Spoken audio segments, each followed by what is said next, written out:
prší to docela intenzivně. Bonaventurův balón zamířil na Montoliva.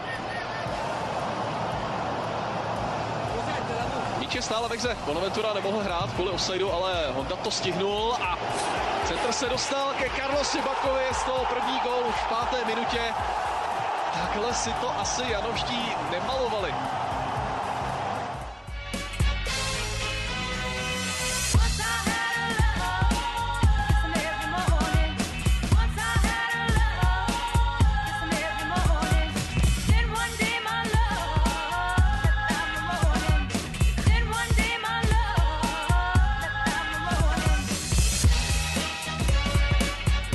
Instinkty základní sestavy v průběhu této sezóny.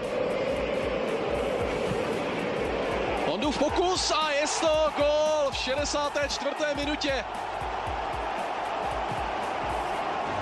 Keisuke Honda napřáhl.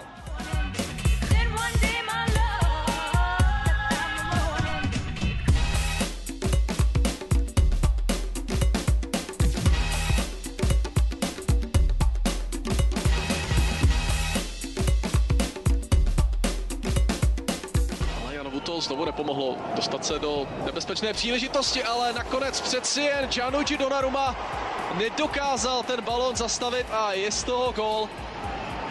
Tak to jsem se Krapítek unáhlil. Vypadá to, že Alessio Cerci přiznám se...